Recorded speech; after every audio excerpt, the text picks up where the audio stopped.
పోవడంలో ఇద్దరు కొడుకులు already Hyderabad shift అవుతారు. ఇది లైవ్లీహుడ్ పర్సన్.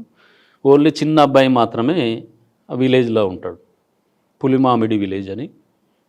అతడు ఈమెను సెకండ్ మ్యారేజ్ చేసుకొని ఇంటికి తీసుకొస్తే అతను ఒప్పుకోడు.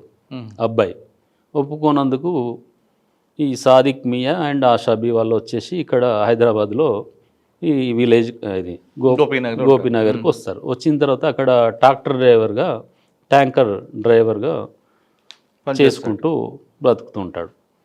అదే క్రమంలో ఈ అబ్బాయి అప్పుడప్పుడు వస్తాడు, ఇంకా మ్యారేజ్ కాలేదు అబ్బాయికి.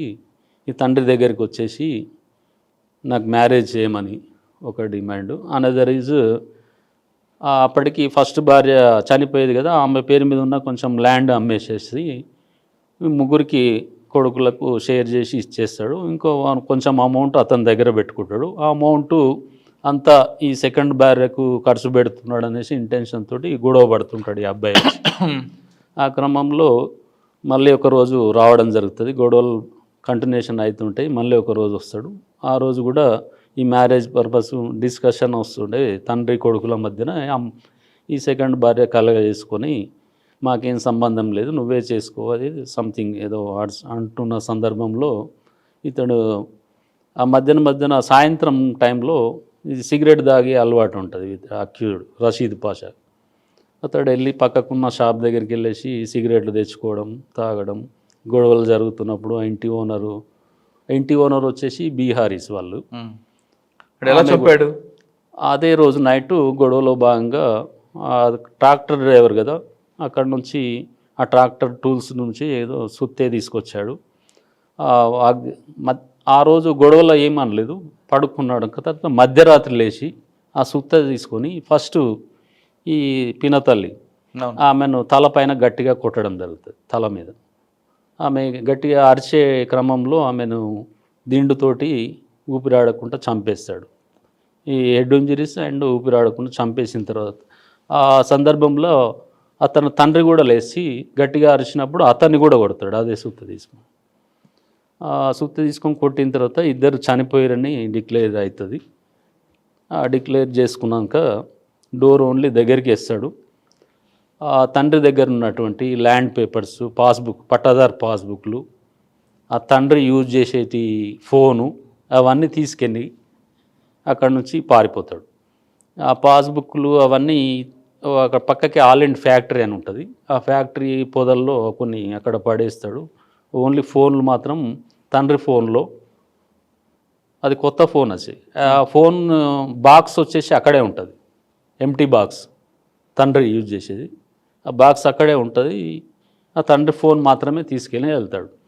మార్గ మధ్యంలో వాళ్ళ ఇంటికి పులిమామిడికి వెళ్ళే మార్గ మధ్యంలో అతని సిమ్ తీసేసి ఆ తండ్రి సిమ్ వేసుకుంటాడు. ఒక్కసారి రింగ్ అవుతుంది, తర్వాత ఏదో డౌట్ పడేసి మళ్ళీ ఫోన్ పక్కకు పడేస్తాడు. ఒకసారి మాత్రం రింగ్ అవుతుంది. అంటే అందులో కన్విక్షన్ వచ్చిందా?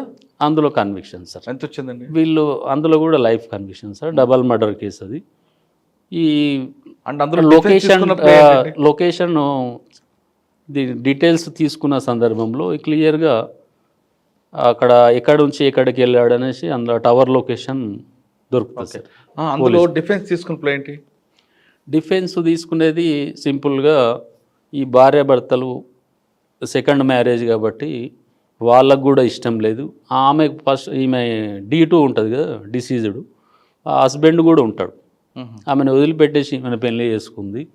వాళ్ళు కూడా కక్షలు ఉండొచ్చు, వాళ్ళ పిల్లలు కూడా వీళ్ళ ఇంటికి వస్తుంటారు, వాళ్ళు కూడా ఎవరైనా చంపిండొచ్చు, వీళ్ళు కాదు అనేసి అసలు వీళ్ళ ఇంటికే రాలేదు. మరి మీరు ఎలా ప్రూవ్ చేశారు? మేము క్లియర్గా టవర్లో ఇప్పుడు సిమ్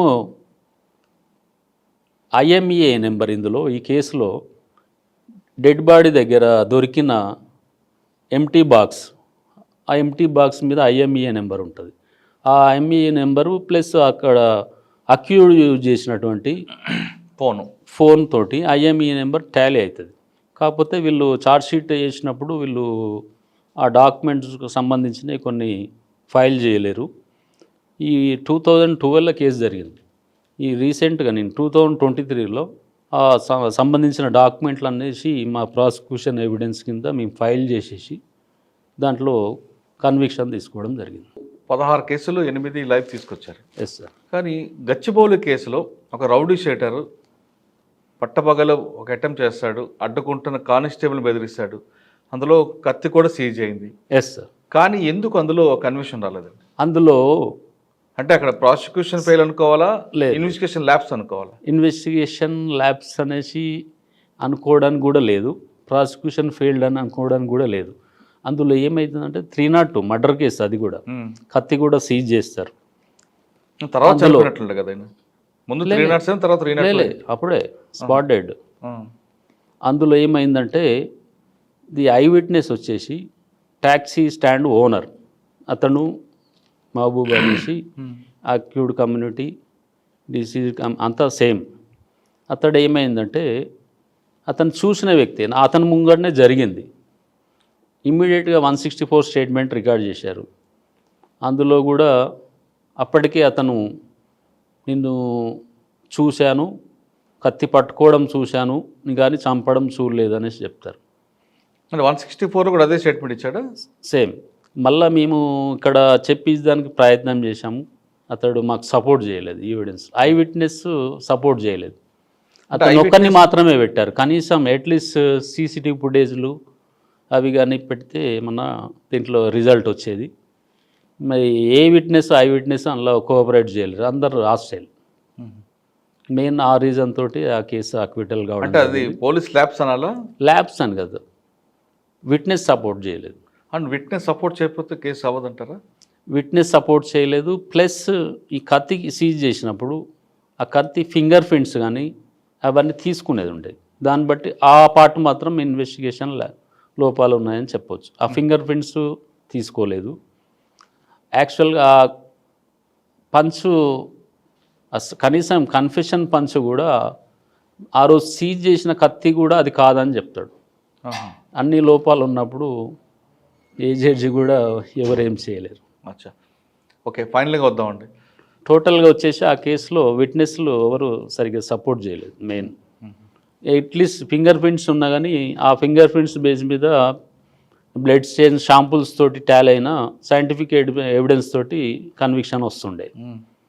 అట్లీస్ట్ ఆ ఎఫ్ఎస్ఎల్ రిపోర్ట్స్ కూడా లేవు.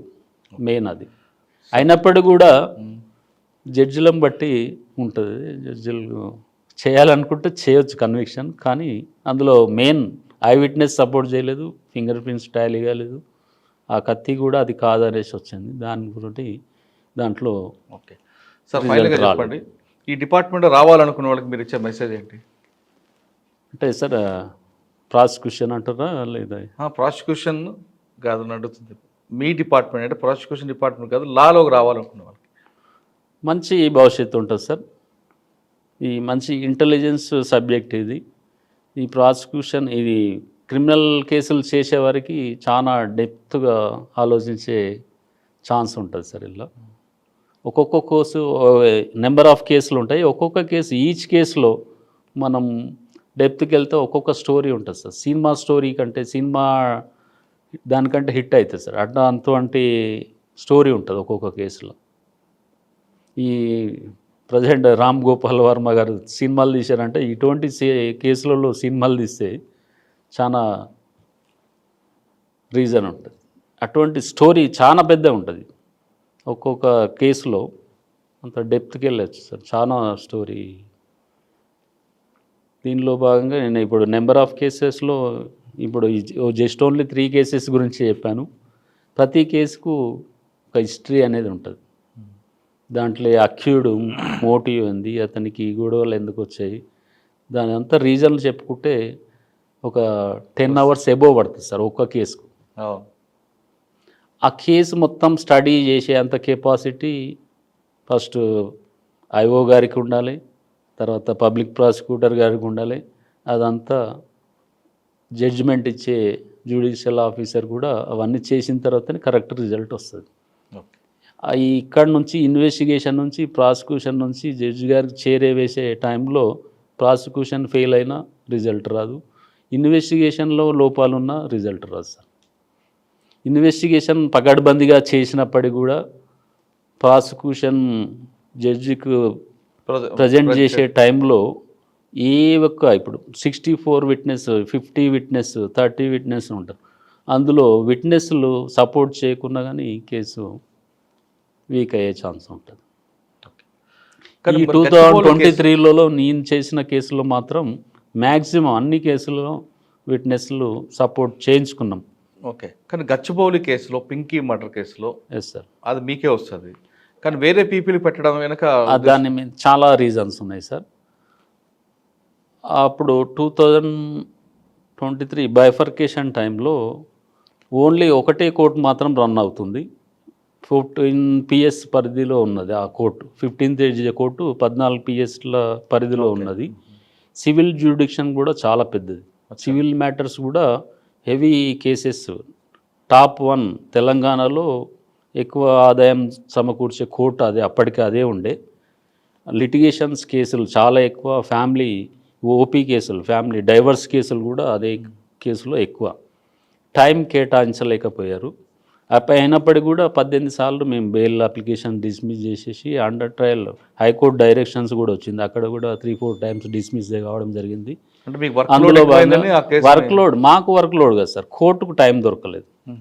Court trial high court directions within 6 months లోపల కేసు డిస్పోజ్ చేయాలని ఉన్నప్పటికీ కూడా ట్రయల్ చేయడానికి సాధ్యం కాలేదు. దాంతోపాటు నెంబర్ ఆఫ్ కేసెస్ పెండింగ్ ఉన్నాయి. అక్కడ మన సిపి ఆఫీస్లో కేసులు డిస్పోజ్ అవుతలేవు ఇమీడియట్గా. ఈ రీజన్ అంతా వర్క్ లోడ్ అనేసి ఎవరు చూడరు సార్. మా కేసులు పెండింగ్ ఉంటున్నాయి అంతే. ఆ ఉద్దేశంతో హైకోర్టు కూడా డైరెక్షన్ ఇచ్చినప్పుడు కూడా కాలేదు. ఆఫీసర్స్కు లోడ్ తోటి ఇమీడియట్గా అక్కడ ప్రాసిక్యూషన్ డిపార్ట్మెంట్ నుంచి కానీ ఎక్కడి నుంచి మన స్పెషల్ పీపీగా అపాయింట్ కావాలని ఆ లోపునే నేను 19 members విట్నెస్ను ఎగ్జామ్ చేశాను. అవుట్ ఆఫ్ 64లో 19 members చేసిన తర్వాత ఇట్లా స్పెషల్ పీపీ అపాయింట్ అయ్యారంటే నేను కూడా అతనికి సపోర్ట్ చేసుకుంటూ ప్రసాద్ గారు వచ్చారు. అతను కూడా అతను పనిచేసేది ఎల్బీ నగర్ కోర్టు. అక్కడి నుంచి ఇక్కడికి రావడానికి కూడా కొన్ని సందర్భాలు ఇబ్బంది అవుతుంటే అప్పటికి కూడా నేను సమ్ విట్నెస్ టైంలో మేము నడిపించుకుంటూ రావడం జరిగింది. అంతలోనే మళ్ళీ అతను టర్మినేట్ అయిపోయారు. అతను అయిపోయిన తర్వాత కూడా మళ్ళీ 1 year నేనే చూశాను ఆ కేసును. ఓన్లీ అసిస్టెంట్ ఐఓ సిఐ గారు రామయ్య గారు ఉండే, అతన్ని కూడా ఎవిడెన్స్ నేనే జరిపించాను. ఈ కొత్త జడ్జి వచ్చిన తర్వాత ఆ లోపున డిస్ట్రిక్ట్ బైఫర్కేషన్స్ అయినాయి సార్. 2 కోర్టులు వచ్చాయి. ఆ 15th ADJ కోర్టు నుంచి 6th ADJ కోర్టుకు కేసు ట్రాన్స్ఫర్ అయింది. అక్కడికి వచ్చిన తర్వాత మేడం వచ్చిన తర్వాత కేసు పికప్ అప్పుడు స్టార్ట్ అయింది మళ్ళీ. అప్పుడు కూడా నేను రామయ్య గారిని నేనే ఎగ్జామ్ చేయడం జరిగింది. అతను కూడా నెంబర్ ఆఫ్ టైమ్స్ ఆ కౌన్సిల్స్ మళ్ళీ బెయిల్ ఈయన వచ్చారా కొత్త పీపీ గారు? Only last IO exam. ఇప్పుడు ఐఓ గారు ఉన్నారు కదా సార్, గంగాధర్ ఎవిడెన్స్ టైంలో ఈ పీపీ గారు వచ్చారు. ఓన్లీ 1 witness మాత్రమే, మెయిన్ ఐఓ ఆయన్ని కదా, ఆ విట్నెస్ మాత్రం ఇతను ఉపేందర్ గారు చేశారు. వచ్చారు, కన్వర్షన్ వచ్చింది. Yes sir. Total goes to ఈ అందరి పీపీలది సహాయంతో మొత్తం ఇన్వాల్వ్మెంట్ అందరిది ఉంది సార్. మెయిన్ ఐఓ గంగాధర్ గారు కూడా అతను ట్రాన్స్ఫర్ గచ్చిబౌలి నుంచి మేడ్చల్ పిఎస్, మేడ్చల్ నుంచి రాయదుర్గం, అక్కడ నార్సింగ్ ఎన్ని పిఎస్లు చేంజ్ అయినప్పుడు కూడా ఈ కేసు దృష్టిలో ప్రతి విట్నెస్ వచ్చినప్పుడు ఎంబెడ్ రావడం, అతనికి బ్రీఫ్ చేయడం, అతని పర్సుయేషన్లో జరిగింది సార్. ఓకే, నేను అప్పుడున్న సిపి గారు ఇంట్రెస్ట్గా అతన్ని ఛాన్స్ ఇవ్వడం, ఈ గంగాధర్ సార్కు కేసును పర్సూ చేయమనేసి ప్రోత్సహించడంతో అతను కూడా ఫుల్ టైం ఈ కేసుకు లా ప్రొఫెషనల్ రండి. వచ్చిన తర్వాత ప్రతి కేసుకు ఒక స్టోరీ ఉంటుంది అంటున్నారు నాగేశ్వర గారు. ప్రతి కేసులో డెప్త్గా వెళ్తే ఒక సినిమా కథ రాయొచ్చు అంటూ చెప్తున్నారు. ఖచ్చితంగా అంటే పేదవాడికి న్యాయం చేయాలంటే లా ప్రొఫెషన్ ది బెస్ట్ ప్రొఫెషన్ అంటూ ఆయనకున్న అనుభవం చెప్తున్నారు. ఇది ఈ వారం నాగేశ్వర గారు ఇంటర్వ్యూ. వచ్చేవారం మరో గెస్ట్తో మళ్ళీ కలుద్దాం. అంతవరకు ఒకటే, ఏది ఏమైనప్పటికీ కూడా అక్యూజులు తప్పు చేసే సందర్భంలో ఎన్నో లోపాలు చేస్తుంటారు. అది ఎవరు కనిపెట్టలేరు అనేసి ఫీల్ అవుతుంటారు. మా ఎంత మేధావులు లేరు అనేసి ప్రతి కేసులో ప్రతి దాంట్లో చూస్తున్నాం. ఏదో చిన్న క్లూస్ వదిలేస్తుంటారు కంపల్సరీ. ఆ క్లూస్లో భాగంగా కానీ పోలీస్ డిపార్ట్మెంట్ ఈజీగా కనిపెట్టే ఛాన్సెస్ ఉంటాయి. ప్రాసిక్యూషన్ కూడా ప్రొడ్యూస్ చేసే ఛాన్స్ ఉంటుంది. అక్యూడ్ చేసే తప్పిదాలను రిపీట్ కాకుండా ఎంతటి మేధావైనా ఏదో ఒక క్లూస్ తోటి దొరకక తప్పదు, శిక్ష అనుభవించక తప్పదు అనేసి మా మెసేజ్ సార్. అందులో భాగంగా ఈ అవకాశం ఇచ్చినటువంటి మా prosecution director of prosecution madam Vyjayanthi గారికి ప్రత్యేకంగా ధన్యవాదాలు చెప్పుకుంటున్నాం. అదే ఇంత ముందుకు ఉన్నటువంటి సిపి సైబరాబాద్ సిపి గారు కానండి, ఇప్పుడున్న అవినాష్ మహంతి గారు కానీ, డీజీపీ గారి వాళ్ళకు నాకు ప్రత్యేక ధన్యవాదాలు సార్.